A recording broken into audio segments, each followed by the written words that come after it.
Hey everybody, happy Monday. It's Mr. Sanchez here. Today is 4/20, 2020. Lots of 20s in there. I have a couple of announcements to go over today before we start with our lecture. And they are on the very important issue of your grades. So I'm going to do kind of a short version of this and a little longer detailed version of this. So the short version. Grades can finally be released to you and your parents on 4/20. This is the first available date that I am allowed to do so for this district, the state, all of that. Okay, so this is the soonest that I could do it. And if you have been doing the work, you are basically getting credit for every assignment that you've done. Whether it was not the best, whether it was halfway done, it doesn't matter. You're getting full credit. If you do not, you will not be getting credit for that. And yes, your grade will suffer by the end of the year. Now, what I mean by that is I'm going to give students a couple of days, a week or two, to look at their grade books and see what they are missing. That grade, if you have not done it, it will not affect you. It will be like it doesn't exist. Okay, if you did it, your grade will go up. Now, at a certain point, those will be replaced with missing assignments, the red marks that you see on Aries. And at that point, your grade will be lowered. All right, that's the short version. All right, let me go over a little bit more details now. If you got that, you can go ahead and skip to the lecture part of this. Or if you've listened to my English video, you can also skip ahead as well because I'm going to go over pretty much the same thing. All right, for those of you that are, I'm sure you're getting this more from your homeroom teachers and stuff like that. But let me go over my my spiel here, and then you can get something hopefully out of it. Okay, so grades. All right. The expanded version on this. Okay, if you are doing your work, if you are trying your best and you're completing the majority of the assignments, that means, maybe you have one missing assignment a week, if that. Okay, you're going to be earning an A, B, or a C. So this is really, really good news for everybody. Okay, honestly, if you're an A or a B student, you're probably turning in the work and you're going to be continuing to get your A and your B. If you are an F student or a D student or even a C minus student, something on the borderline, and you've decided that you're going to take time in quarantine to do the work, you're at minimum going to get a C. Okay, so no, if you haven't done a single amount of work when we were in class and you decide that you want to do all the work in quarantine, I have to give you at least a C. Okay, that's a really, really good deal for anybody in that situation. Okay, and honestly, you can even earn higher than that. Okay, this is never going to be the case again. All right, there isn't going to be a time where you can take 3 months, get an F in a class, and then do work for the last two and expect to get an A or a B. Now you can. All right, you just got to do the work that's being assigned to you. And honestly, in my history classes, I've really tried to make it as simple as possible. So if you can't do the work or you're not doing the work, I mean, you're not going to get rewarded for that. If you are doing it, your grade's going to go up. Because honestly, I felt this first update, if you were signing on and trying your best as we're all trying to figure this out, you're going to get rewarded. Now, as we move forward and we get a little bit more used to everything, that won't be the case. If you do a crappy job, you're going to be getting lower. But if you do a good job and you're turning everything in, you can get a high grade in this class. Now, the other part of that, however, is the new thing that we can add incomplete to your grade. So, C students, borderline, D's, F students, you continue not to do anything. This really is the D and C students, I'm going to be honest. But if you're in that range and you choose not to do anything, which if you're listening to this, you're probably not choosing that. But if you choose not to do anything going forward in the quarantine, then you will be getting an incomplete. Okay, so let's say you had a 72%, you don't do anything during quarantine for whatever reason, you'll be getting an incomplete. Now, what is that? Okay, you might be thinking, oh, it's not too bad. It's actually going to be worse than an F or a D for you because summer school comes around, you're not going to be able to make up that work. In fact, you'll never be able to make up that work again. And that means your GPA will be affected that from here on to your 8th grade year. That means summer school, anything you ever wanted to make up for that will never be allowed to do again. If you have an F or a D, you actually do have the opportunity in summer school to fix that. You have the opportunity to do Saturday school to fix that and stuff like that. And with an incomplete, you won't be allowed to do that. It'll be very clear what that means as well. When you look on your report card on your transcripts that you chose not to do anything for the last 2 to 3 months of school, your 7th grade year in this class. So do not let that happen. Okay. I envision that very, very short amount of students that might do that because either you weren't doing the work before and you're just continued to not do the work, which would result in an F, or you were doing the work sort of, and now you're choosing not to. That's really the student that this is going to affect. If you have been doing your work before this quarantine and you continue to do your work, you're going to be fine. In fact, it'll be much easier to earn an A in this environment than I would say any other time in your life. All you got to do is show your effort, do the work. You're going to get a good grade. Okay, so tomorrow I will be on all day. Basically, I have the grades ready to go. I'm just going to update them and release them tomorrow, probably around the Zoom time. So when Zoom, I'll be on Zoom and then I'll be updating the grades for you guys at around 10 or 11. And if you have questions with your grades, then you can come on to Zoom and let me know. And that way we can discuss if you have any questions. Okay, so tomorrow's Zoom will be more about the grades and going over that sort of stuff than it will be about an actual lecture because I'm going to go ahead and give you a lecture right now. All right, so let's go ahead and move on with our agenda. As you can see here, step number 2, we're going to talk a little bit about chapter 29 again. And then I have one question for you to answer in a paragraph form. That means 5 or more sentences. You can do that on a Google Doc, or you can take a picture of it and submit it to the classwork section. Okay, and let's go ahead and look at that question now. It's asking, why is art worth studying in our history class, and what makes it important? Now, we're a history class, right? I always thought of history as cut and dry, and I always think of art as an opinion, right? Somebody might think something is beautiful, others might think it's not beautiful. But what I've come to learn with my history degree and teaching it, and also going through other classes with art, is that those two actually can combine. And that's what we're going to be looking for today with our lecture. Why are we talking about art in our history class? Okay, we're not really talking how to make art.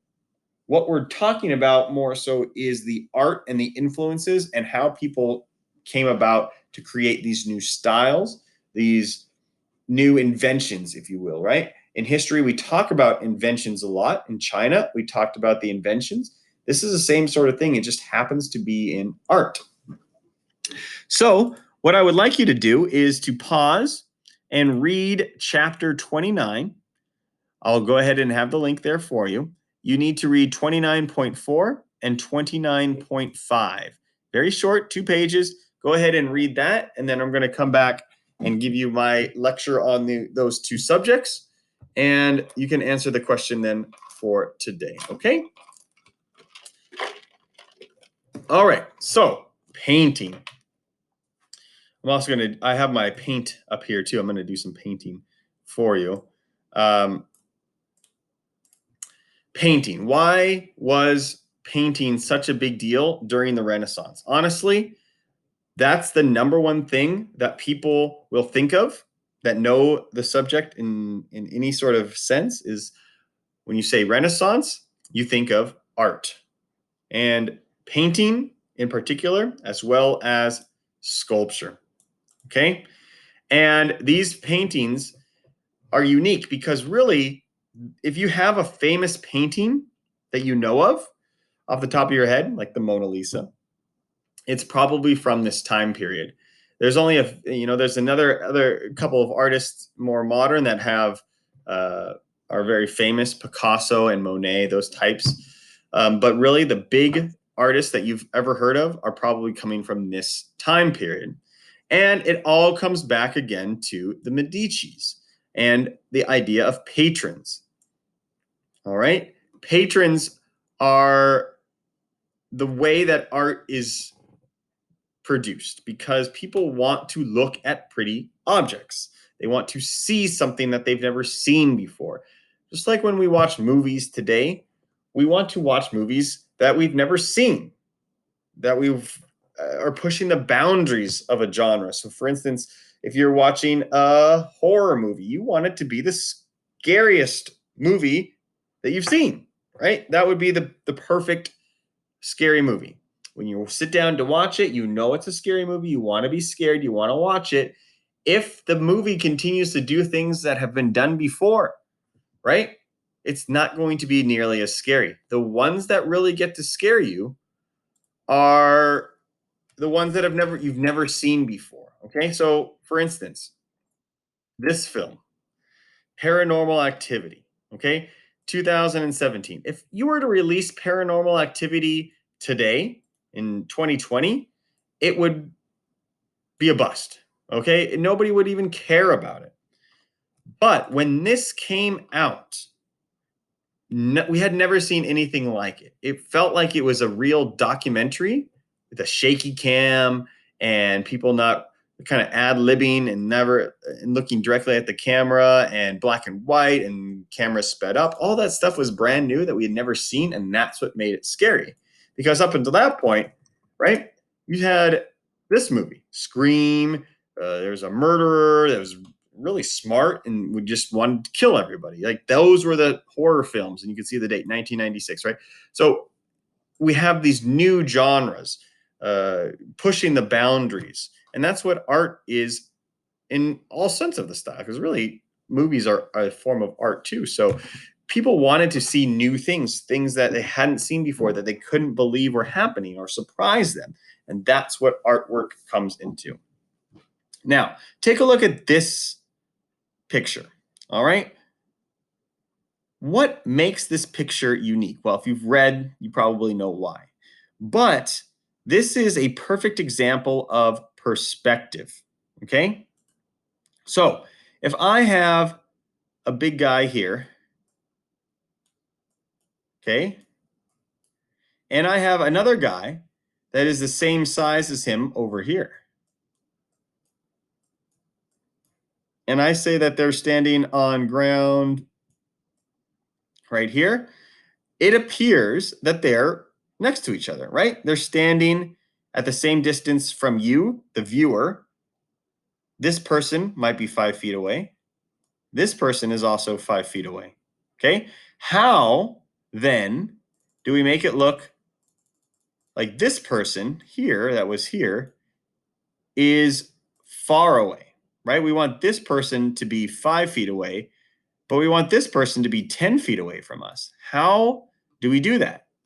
Well, we make them smaller, right? However, if we make them smaller, just like that, right? He's smaller, but does he still look like he is 5 feet from us? He does, because they're still sort of standing on the same plane. Okay, I know I'm not perfect here. So they still don't look like they're different distances away from us.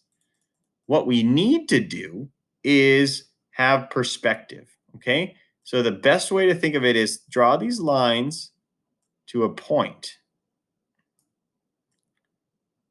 Okay, and then we draw this little guy here in the distance.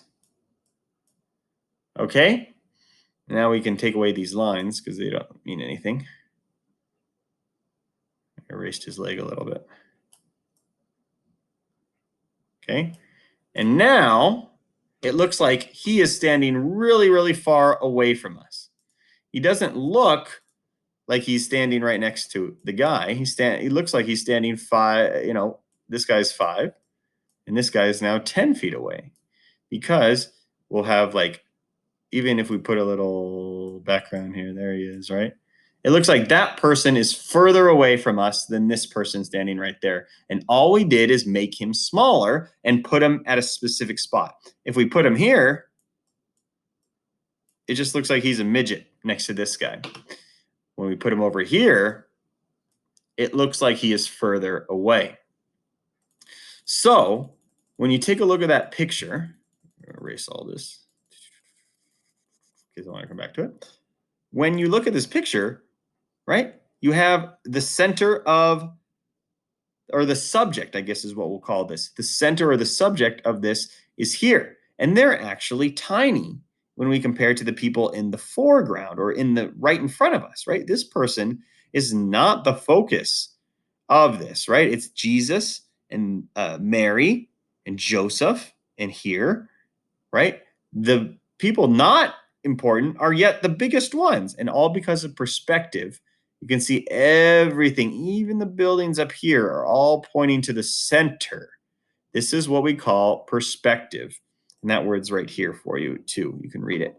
Perspective. It allows you to have depth, okay? So when we look at paintings from, I don't know, I'm just going to put painting. I don't have one in particular. Let's say paintings from 1100. Okay? Look at how flat these pictures are. So let's take this picture here.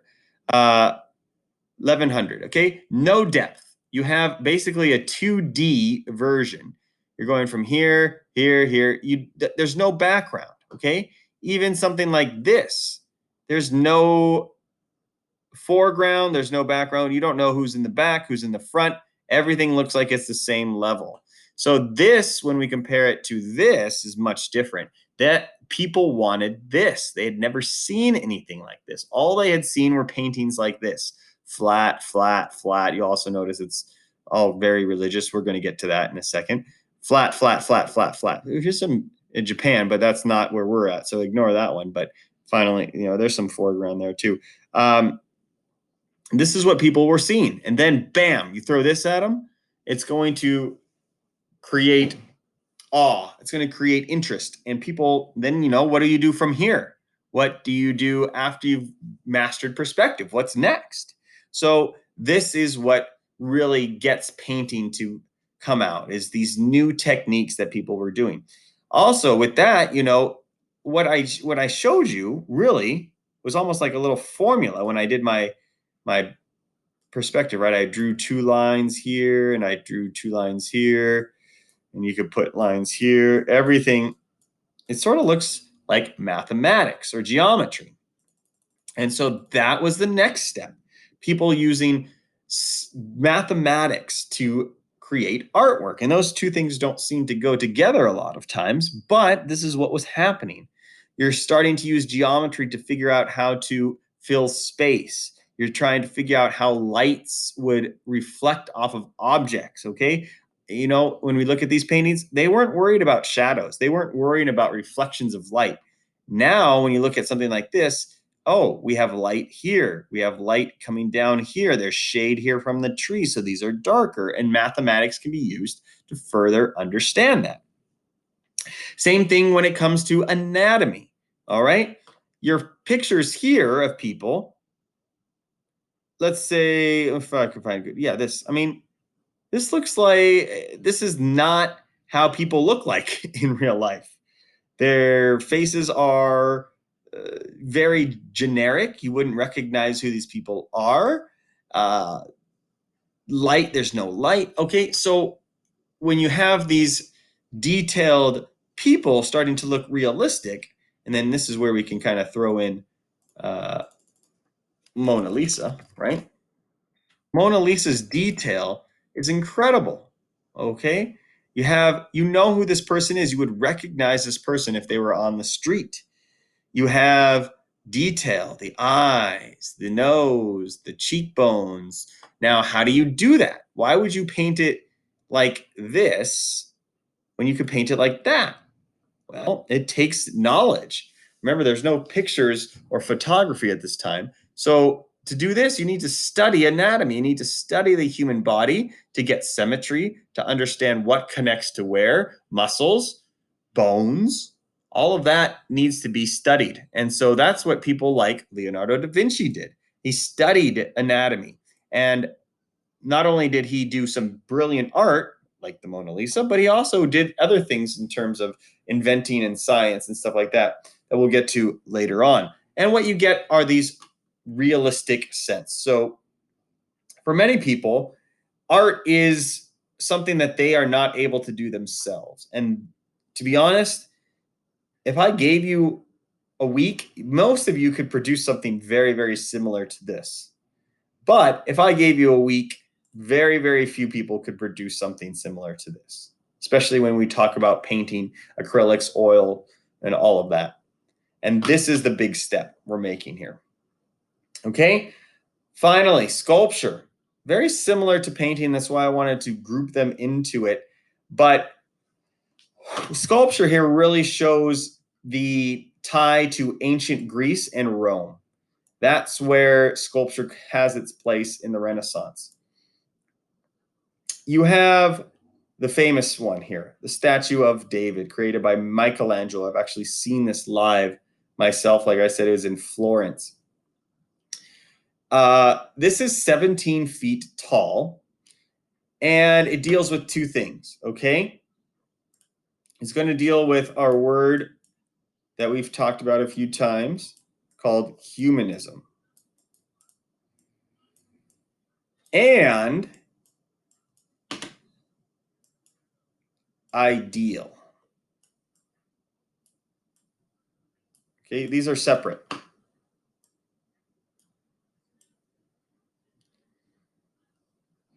Humanism, as we've talked about, is the idea of human, the beauty of a human, okay? That they are capable of great things, that we need to celebrate the mind and the body.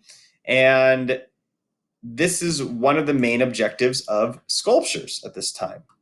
Sculptures, I mean, the amount of detail in the hair, the neck, the abdomen, the chest, the arms, the fingers, okay? I mean, try to draw a set of fingers or sculpt, let alone sculpt some fingers. That will be extremely difficult. I've always had, whenever I'm drawing, I can't draw hands. But yet we all have them and they're important. So we need to celebrate human body, human mind, okay? Now, at the same time, we also want to show what the perfect or what the ideal human might look like. Okay, we are not all perfect, yet we all strive to be, or we should strive to be, perfect and ideal. And that's where this comes into play when you see the statue of David. Okay, is he super buff? Is he super, crazy in any sense? No. Is he built well? Yeah. Like the chest is, it's showing some definition. You can see his six pack showing a little bit. Is it a huge six pack? A disgusting 8-pack or whatever that some of the bodybuilders have? No. Is it something that human beings could attain? Yeah. Every one of us could look similar to the statue of David if you ate well, if you took care of yourself, if you exercise, all that stuff. Like this isn't that crazy, and yet it's being glorified and being idealized, being shown as perfect. Okay, and honestly, the scope of what he's doing. Take a second, if you've read it again, you know. But how tall do you think this is? It's 17 feet tall. Okay, so you go and see it, and it's just huge. And remember, sculpturing is not something that you just do in a day. You take a big block of marble. Okay, so let me remind you what a big block of marble looks like. Okay, you take that and you create this. All right, with your tools of a sculptor, in case you didn't know, are these. Okay, chisels and maybe a brush. So with that, you can turn this into this. all the same while showing the skills that you have as an artist, plus glorifying and reintroducing the Greek and Roman ideas to the modern time. At this time is be modern. Okay, that's why sculpturing and the artwork is so important. All right, so there's your lecture for today. Again, you are going to answer this one question in a paragraph form. Why is art worth studying in our history class, and what makes it so important? Go ahead and answer that. Put it into Google Classroom under the classwork section, and that's going to do it for today. All right. Again, I'll be on Zoom tomorrow from about 10 to 12 if you need me, going over grades and updating those, making sure they're all good to go. And if you have questions, you can hit me up then. Otherwise, for now, stay safe, do work. Mr. Sanchez signing off.